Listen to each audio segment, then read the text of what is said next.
and welcome to this beginner's guide to professional registration. My name is Nicola Johnson. By day, I'm the training and development scientist for Anglian Water, and I'm also the CPD champion and comms lead on the Eastern area as well, and seem to get involved in lots of things on professional registration. So it's lovely to be talking to you this morning, and it's a great way to start the year off. And this is actually a series of webinars that we're doing in the East all around professional registration. So hopefully you'll see that there's others coming up later in the year that might fit your needs. So feel free to sign up for those, and I'll highlight those at the end as well.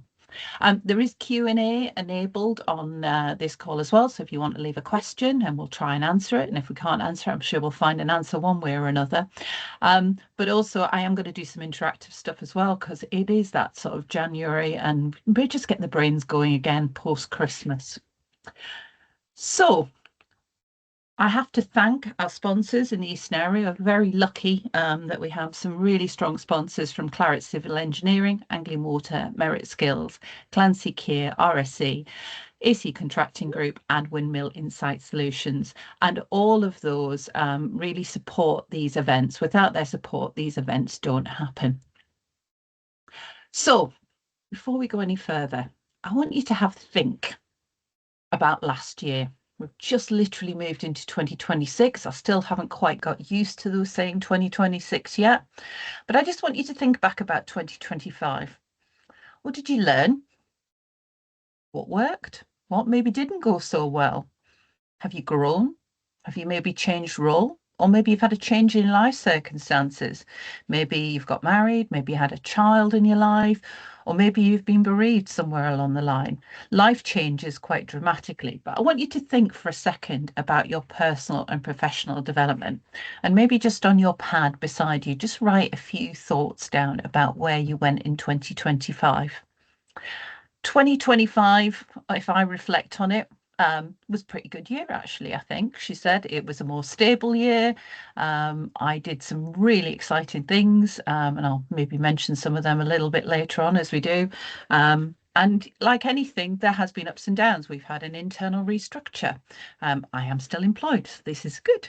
And I get to work with a fabulous bunch of people as well. So like anything, I know I have grown, I know I have changed, I know I have evolved in 2025. So maybe that's a bit fresh in your mind and you're thinking, yeah, well, I did a bit of growth, I did a bit of development. Now I'm going to ask you a trickier one. 2020, think back to 2020. What were you like in 2020 between maybe where you are now and where you were in the past? Now for 2020, I've put 3 pictures in that might help jog your memory, because it's sometimes like, well, what did I do in 2020?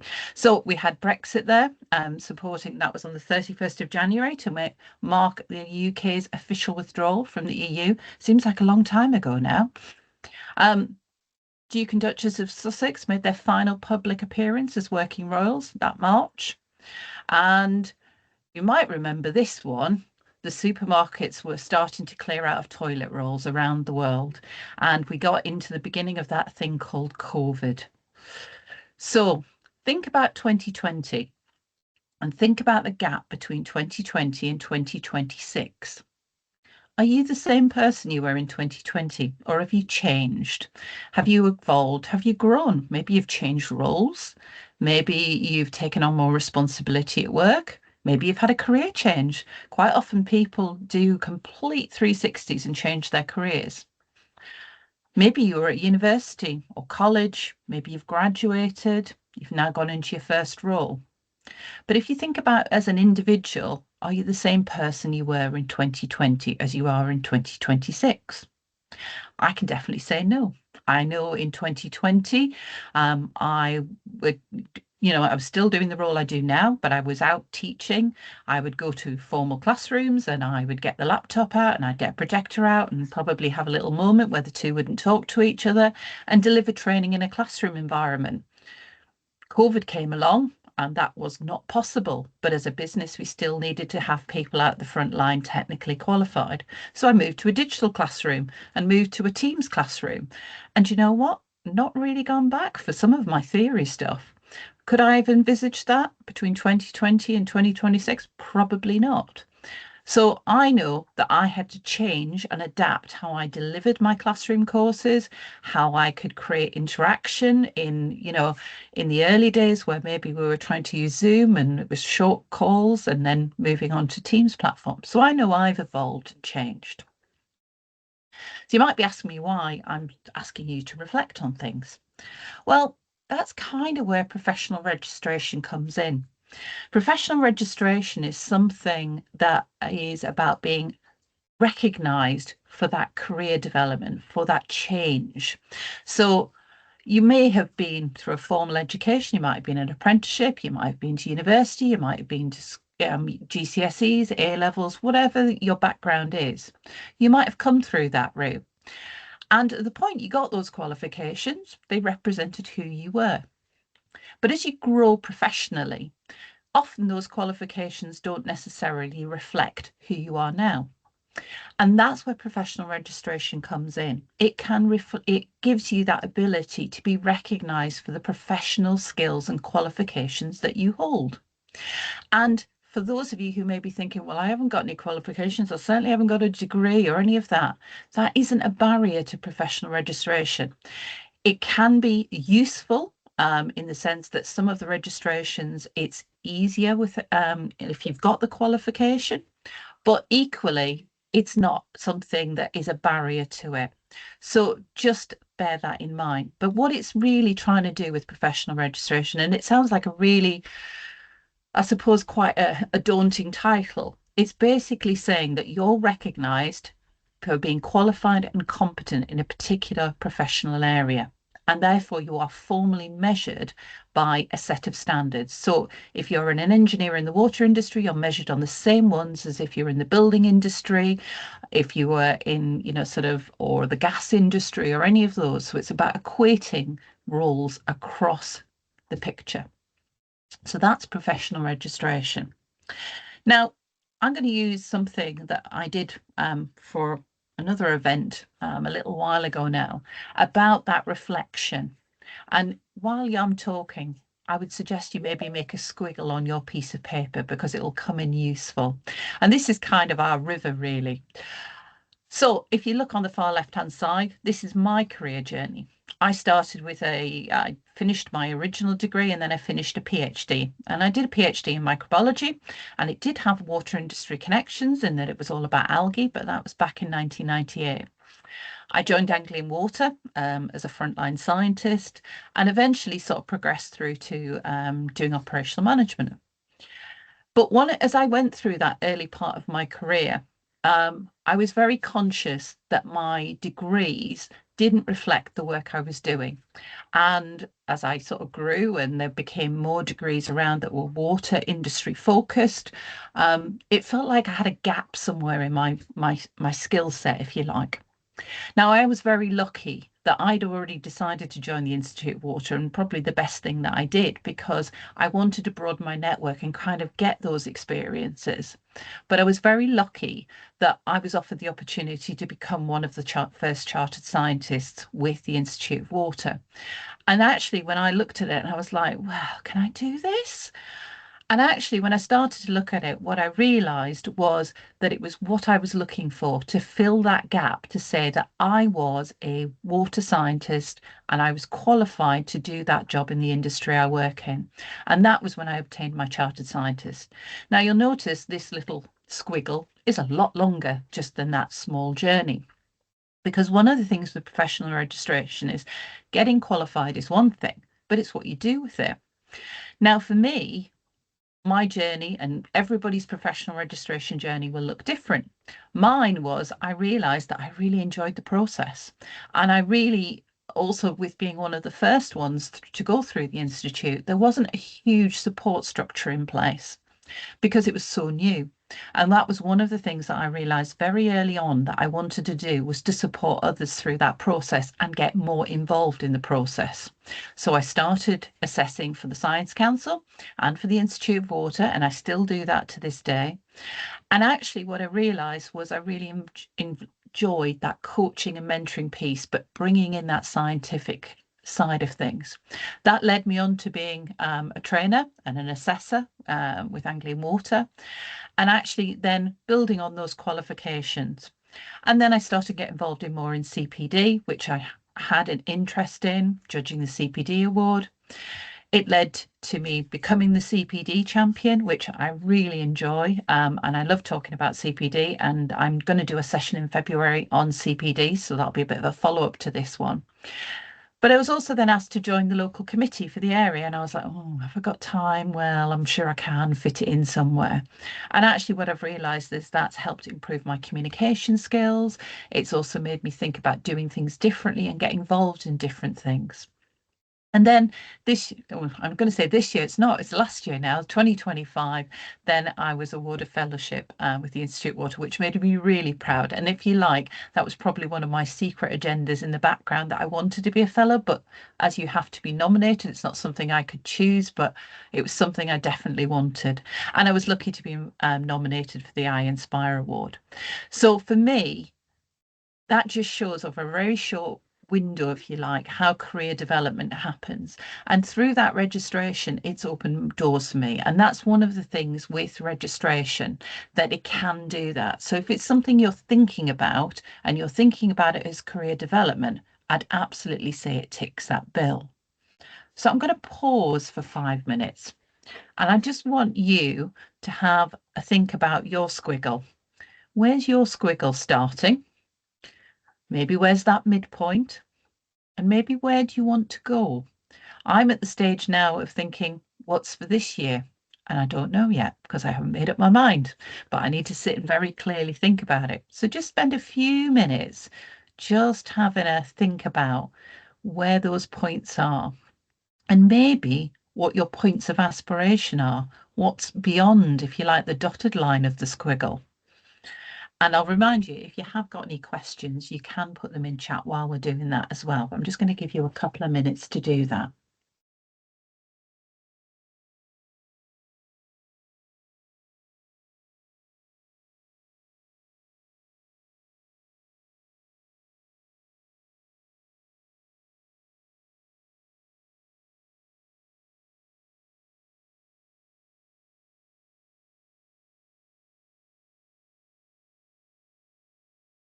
And don't worry, if your squiggle is short, that's okay, because it'll get bigger over time.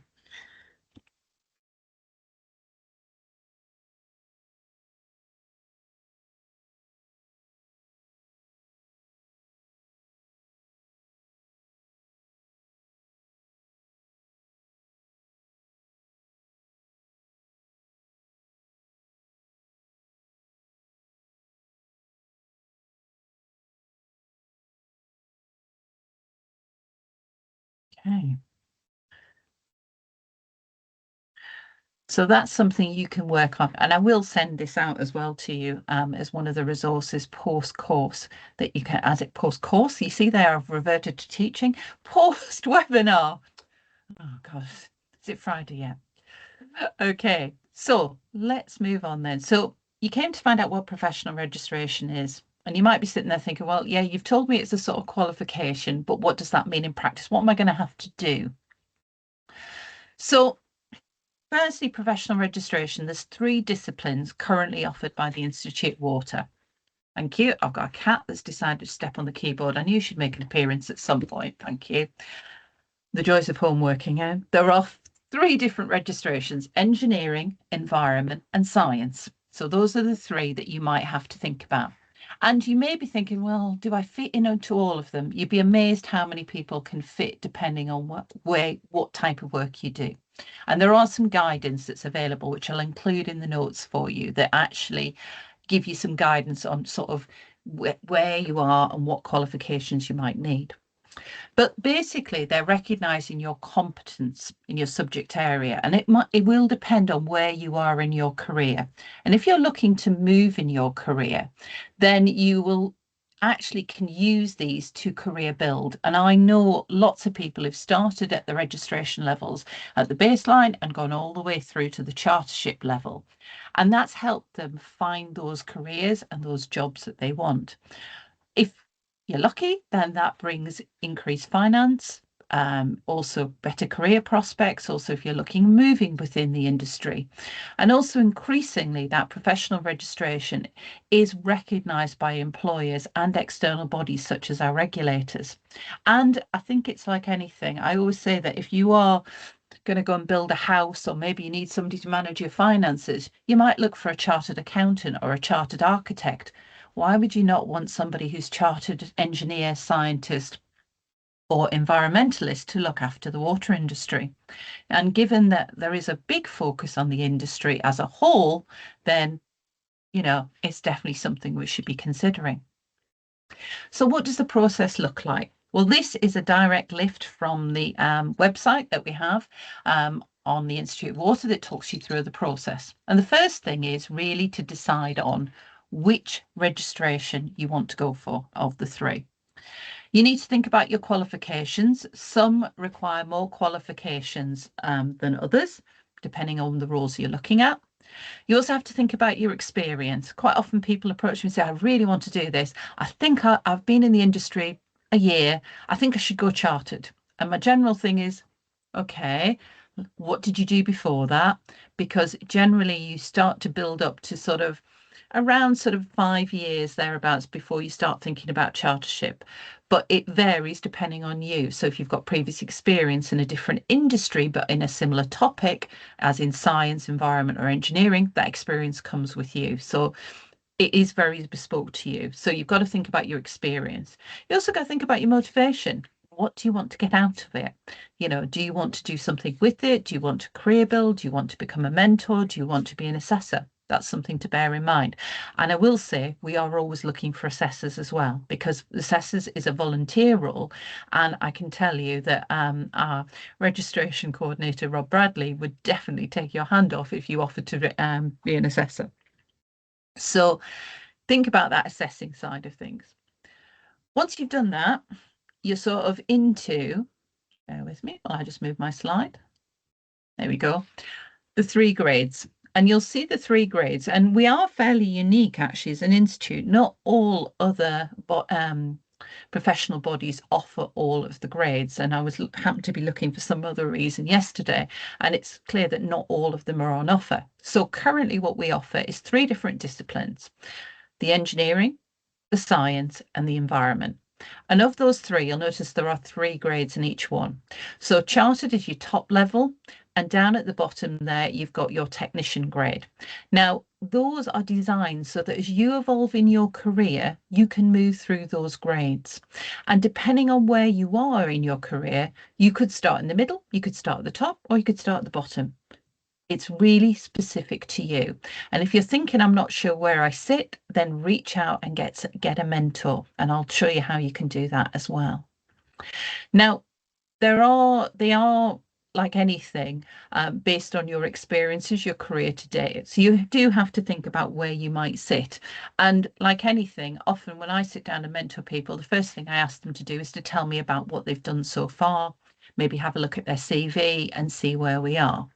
But to give you an idea of the registration grades, I've got this little helpful table, and you will see that they equate them to qualifications like degrees, masters, GCSE, A levels, etc. So a level 3 qualification is equivalent to your A level. So your R-side techs and your tech levels there are equivalent to a level 3. The registered ones, they are a level 5, which is HND level. And then with the chartered ones, you are level 7, so you're at master's level. So I know I've got colleagues who have no formal qualifications, have no degrees in the science arena, and have gone all the way through to chartered level. Now, depending on the different registration authority, your academic qualifications count more than others. So engineering tend to have a much more specific, but there are alternative routes.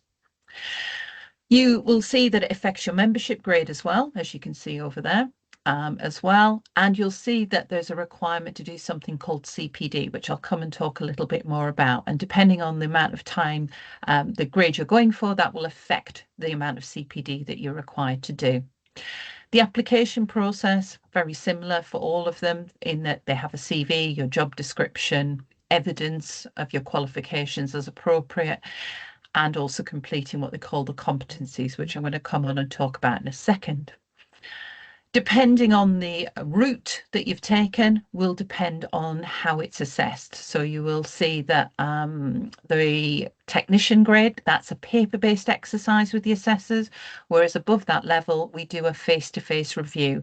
Do not let that put you off. It's sitting talking to somebody like me, and it's probably what I would say is a great experience. And I can say that with retrospect. I was terrified before I went for mine. I needn't be. You will find that you will enjoy the conversation. And it sounds a really weird thing to say, but if you ask anybody who's been their professional review, they will tell you it's a great experience. So once you've decided what level you want to go for, and sometimes you might be borderline between the two, so that can be where a really good mentor can help you. Finding that mentor going through the application process is so important. So what you'll find on the website is there is all the information for each grade, including the application form, and the application form takes you through each part of the stage.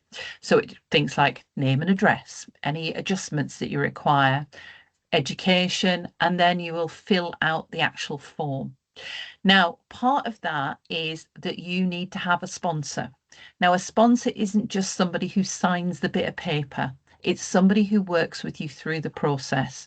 So for me, that means if I sponsor somebody, I read what they've written because I need to make sure that when I sign it, that I am happy that they have actually answered that competency. And it's part of that mentoring, coaching, and nurturing kind of role that I take. So your mentor should be engaged. They should know you and they should know your work because effectively they're signing for that. Now, you might be sitting, maybe you might work for yourself, you might be self-employed, or you might be in a company that has nobody else who's gone down professional registration. You think, well, where the heck am I going to find a mentor for? The Institute has a mentoring platform and you can sign up and be matched with people who have those expertise and work with you.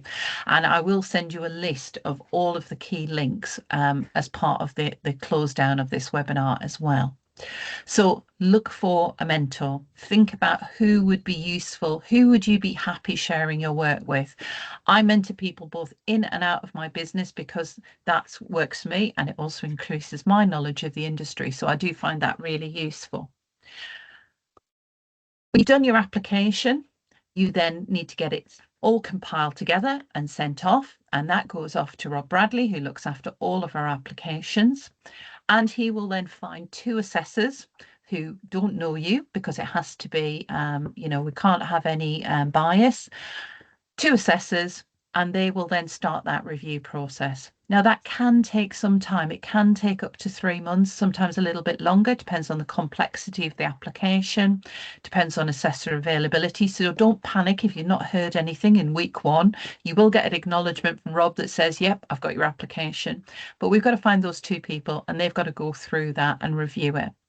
Once they've decided if it's successful, then it moves on to the next phase, either that professional review or a technical outcome. Ultimately, it then goes to a panel and that panel then signs it off. But as part of that application form, you are going to have to provide evidence that you meet what they call the competencies. So think about the competencies as the evidence that you meet the criteria set by the individual council, whether it's science, environment, or engineering. So when people see the competencies, they sometimes get a little bit frightened of them, and please don't, because they are written for every scientist, engineer, and environmentalist in the UK. So the words might not necessarily match what you do in your role, but a good mentor should be able to help you identify suitable evidence to satisfy those competencies.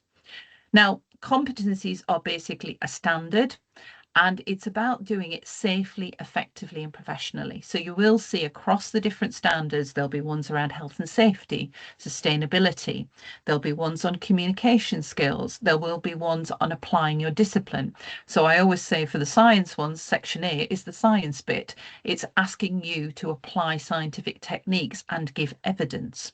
So you can draw on all of your life, both professionally and privately as well. So, for example, in the communication section, if you're talking about an effective communication and you happen to volunteer for something, maybe mentoring, a football team or something like that, or refereeing, you are going to learn skills on communication that you could use as an example in your application. And actually, as an assessor, I quite like seeing that 360 degrees of your personality and all your activities as well.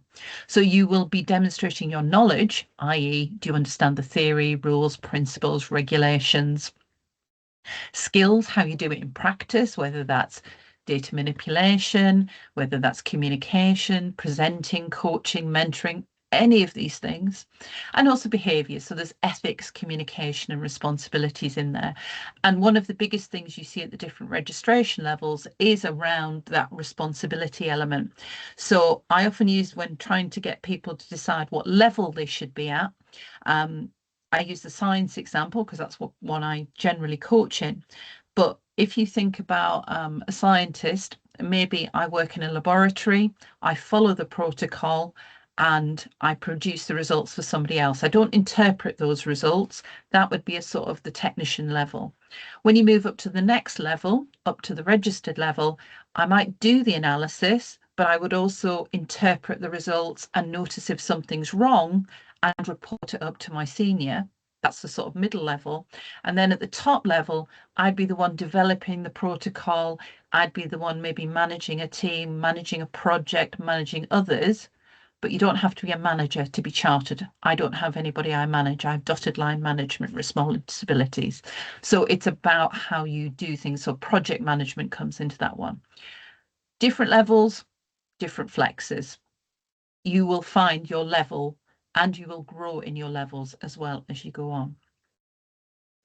When you get to talking about the other element of your application, it'll ask you for a CV, and that is basically just your career history. So similar to any CV that you would use for an application for a job. And we will have a webinar later in the year covering what looks good in a CV, which I'm quite looking forward to because I could do with refreshing mine.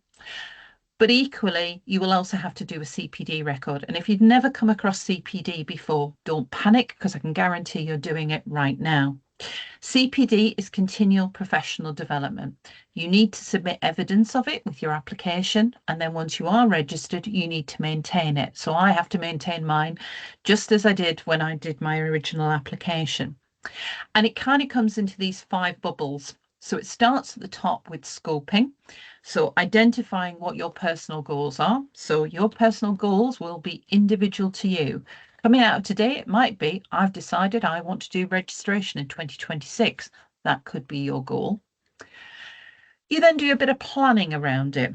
How are you going to achieve that? So if you think about today, it might be, I'm going to look for a mentor. And I'm going to start looking at the competencies and decide on which level I should be at. You then do the doing, and this is the evidence that you record of how you've achieved that. So you've come to this webinar. That's an example of CPD. At the end of that, you will reflect on what you've learned during that webinar. But equally, a one-to-one conversation with your mentor would be an activity that you are doing. Recording it is a personal thing. How you record it, it can be an Excel spreadsheet, it could be a Word document, it can be an online tool. It comes down to your personal preference. And one of the things I will send out to you is a copy of the Institute's Excel version, which leads you through this perfectly. It has every box that you need on there. Fill those boxes in and you're on the right track. And I'll pick up in February a bit more of a detailed how to do CPD in the follow-up webinar to this one. The reflection should be positive and negative. Things don't always go right. Sometimes things go wrong. And if you think back when I asked you to think about 2020 and 2025, there may be things in there that didn't go so well. That's part of your CPD because you sometimes learn that when things don't work, you start to do something differently. And then it cycles around in that loop. So for me, I always do my scoping and planning in January. I just do. I think it's kind of a nice New Year thing. It's a bit like my New Year's resolutions. So I need to think about closing my CPD down from last year and think about what my goals are for this year. and I haven't quite decided. I'm still reflecting on those, but I know that eventually I'll be able to solidify those down.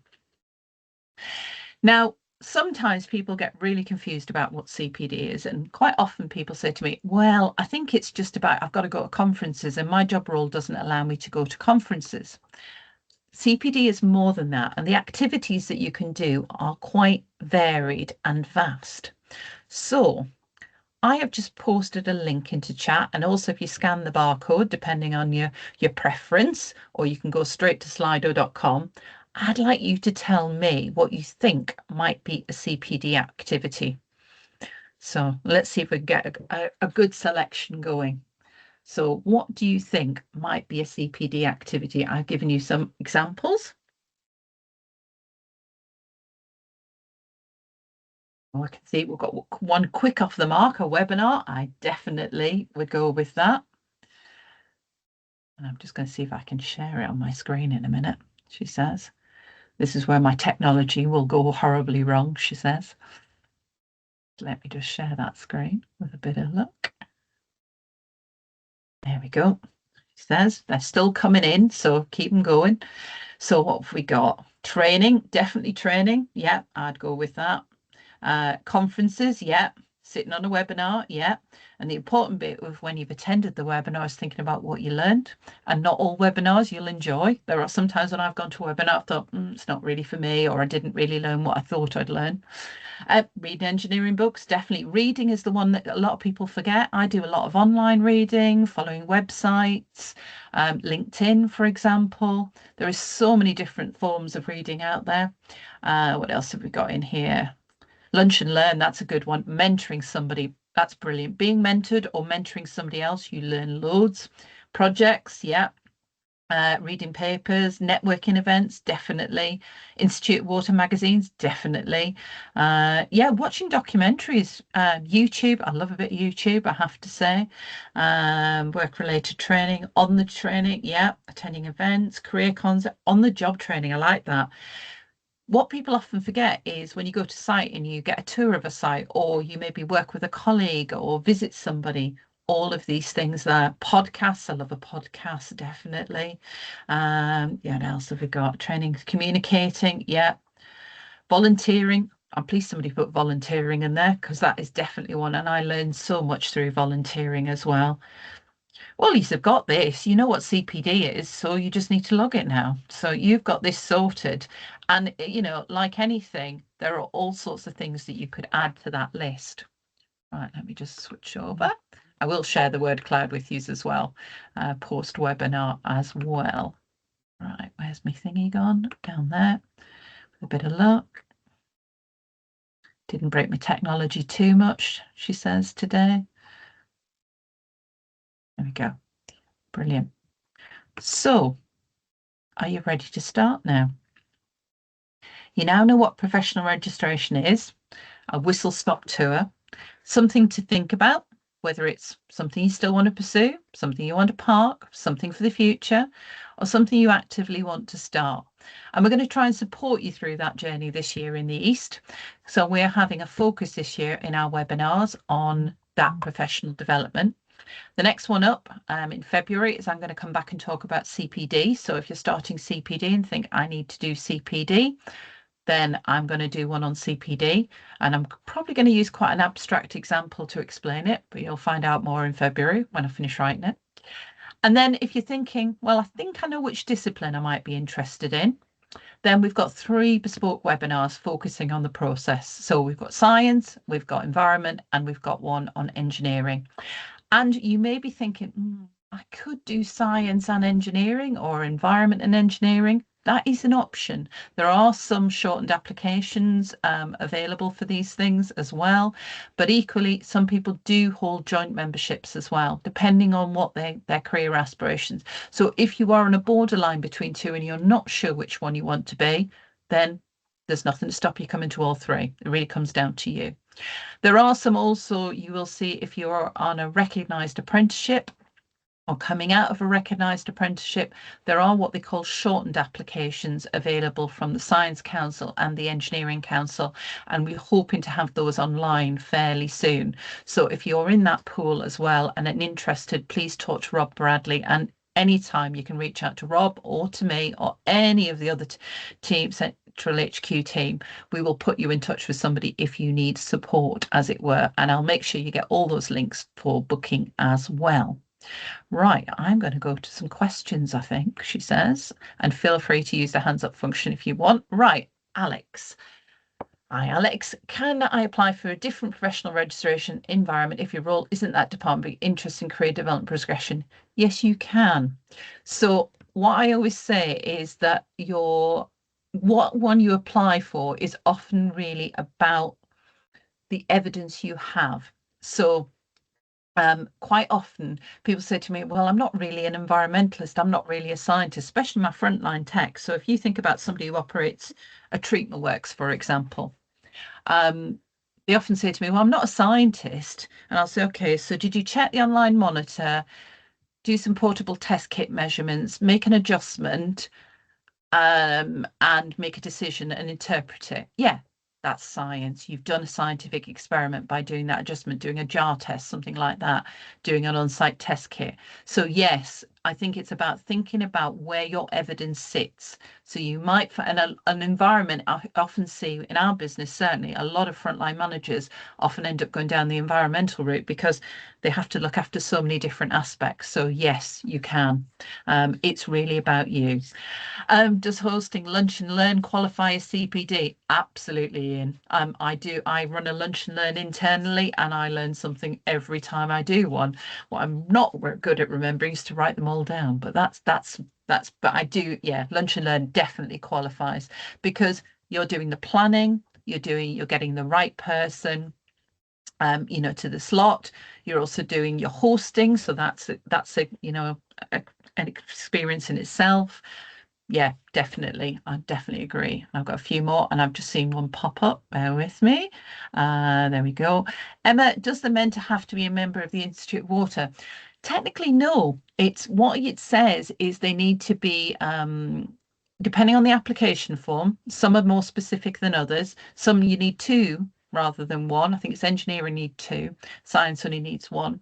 But what it'll say is ask them to state their qualifications. So I'm mentoring somebody who's going through a different institution at the moment, but they're doing chartered, but just with a different institution. So no, as long as they're recognised for the appropriate skills they have. Normally what they tend to say is if you're applying for chartered, it should be somebody who's chartered or above and vice versa. So no, it doesn't have to be. I always think with a mentor, it's about the right person understanding your work and you. So it's find that right person. But no, not everybody will be recognised because if I'm chartered, I'm still recognised by other institutions because I'm measured against the same standard. Let's have a look. I did see a couple of other pop in. Morning, Ben. Can you backdate your CPD and use experiences before it? Yes, you can. I had to do that when I did my application. I'd started it, but because you need a bit longer, it's just about thinking back to what you've done and documenting it. I think we all do CPD. I've been doing CPD my entire career, but I've probably only been documenting it since I was chartered. But the reality is I'd been doing it for years because I would think about, oh, I want to learn about X. I will go and do that. But I never thought about it as CPD and logging it because I didn't know the concept, I suppose. So anything, whether it's, you did a great site tour for me last year, you hosting that site tour, that's evidence of CPD as well, she says. Let's have a look what else we've got. Mary, are there any benefits from having chartership from two different bodies, i.e. the Institute of Water and SciWeb? Interesting one, that. So whether you do it through one or the other, they're measured on the same standards. So your qualification would be recognised by the other institution. The only difference is, I think, with SciWeb, they have a slightly different thing on their qualification accreditation. But essentially, you are matching.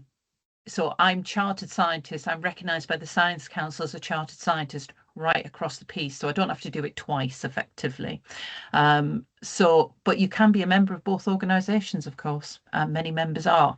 And again, I always say find the right institution for you. For me, it was always the Institute of Water because it matched my skills and my profession, she says. Right. Have we got any more questions or any? Have I missed any? I don't think I have, she says. I'm hoping not. I can just, oh, I've seen your one there, Ben. I knew I'd seen it as well, so I've answered that one. Marvellous. Simon, you've got a question. Do you want to unmute yourself? Yeah, thanks for the presentation. For just to clarify, I'm not part of the course. Eastern region or anything. I'm just from Northern Ireland. I saw this link online, so You're very welcome. And listen, just about I'm in the engineering, or applying for CEng, chartered engineer, and I started my process there in July of last year. I did the initial application with Rob. You had mentioned in one of your earlier slides about, well, briefly mentioned about timeframes, and I was just wondering if there's any more detail on that, because I haven't heard any more. I did receive from Rob Bradley the a receipt of the emails, essentially, or my application. Excellent. That's good. I'm pleased you've had that. So I had that quite soon, but haven't heard anything since. That's fine. I was going to reach out to Rob and see, but you know, if this process is 8 months long or whatever, I'll not push it just yet. No, you're fine. You're fine. It's worth reaching out to Rob just to check where you are in the process. What I would say, we do know, we say at least 3 months. I know with engineering, they have been a bit slower. And that's mainly because we don't have many assessors. So if anybody's interested in assessing, you know somebody who'd be a great assessor, please direct them towards us. So I know there was a bit of a backlog and they're catching up. But it's worth probably just checking in with Rob on progress. But I do know he's definitely on with them because he's been prioritising those to catch up, as it were. So, but it can, and this is why I always say to people, don't assume you're going to put your application in and then 2 weeks later it's going to be done. It can take time, as you've quite rightly demonstrated. So it'll definitely be on his radar, but I would say it's worth checking it. I know he was hoping to join the webinar, but I'm not sure he's here today. I haven't seen him pop in. So, but yeah, please feel free to reach out to him. But yeah, it can be a longer process. Yeah, I'll do that. I wasn't actually sure when I made my initial application, you know, if it would turn around 2 days later and say, submit your report now, or, but, you know, a number of months later. And, yeah, I do know there has been a backlog. And again, one of the things that, like anything, as we know from a volunteer-led organisation, is sometimes having enough volunteers, and also they're trying to do it in a full-time job. So yeah, I think it's one of those things. It's a bit slower maybe than we would like, but we are getting a bit faster. So thank you. I hope. Thanks. Brilliant. Thanks for the question. Thanks. And I can see there's another one for Ahmed. Applied engineering science can be considered as an engineering, for example, working in a research organisation. Yes, it could be. And again, the fact you've got science in the title as well, you could also consider whether it's science. And again, that's one of the ones where what you would need to do with the engineering one is check the qualifications that you have, and then it might give you a different route depending on your qualifications. But equally, one of the things with it is to see what fits your evidence best, because I often have conversations with techs about which one do they fit best with, and sometimes we end up going, actually your evidence of the projects you're working on fit more in environment or science than engineering, and vice versa. So bear that in mind. Right, a couple of others. There we go. Image relates to an earlier query about proposals from the initial application, and it could be each council. Yeah, they do. And that is the thing, is everybody is different. And that's why you have to check the individual form, as it were. So yeah, that's why there's 2 on that one, but on science there's only 1. Marvellous. I think there was a Q&A popped in there. Let me have a look. Yes, evidence from another country is valid. I know I did I worked with somebody a couple of years ago where they'd moved to the UK and they'd only been in the UK, I think 12 months, if I remember rightly, and they successfully completed their registration, because it's about you as the whole person. Equally, I've had scientists who've changed careers and moved into the water industry, for example, been in teaching, and they've brought that evidence with them. So absolutely. Minimum entries per year. No, there isn't a minimum entry answer, Alex. We're very much, it's about quality, not quantity. So it's about making sure that you've got evidence that substantiates your goals. So if I got a CPD that had like maybe 3 entries for the whole year, I'd be a little bit like, really? Whereas it doesn't have to be War and Peace. So it's about you and the quality that relates to you. Where are we? Hello, Kevin, working supply chain, technical aid. Does my technology study? Absolutely. Yeah. More project telling than operational. Yeah, again, because you're managing projects, that would be one of the evidence criteria around that. I've got a colleague who got her chartership in environment last year, year before now, and she was working in project management, so not on the hands-on, but was working on project management. So yes, all evidence is adaptable, as they say. Right. Any other questions, she says? That was brilliant. I really liked all those questions. I love questions. They're always great. Right. Well, I'm going to give you a bit of time back then in that case. But as I say, come back in February. We're going to talk about CPD in detail. The other webinars are available. They're all available on the site to book. I will also make sure they come out in the email for you so you can book them. You don't have to be in the East to book. They are open to everybody. It just happens to be the East hosting them. And thank you for your questions and your participation. And I will see you maybe in February.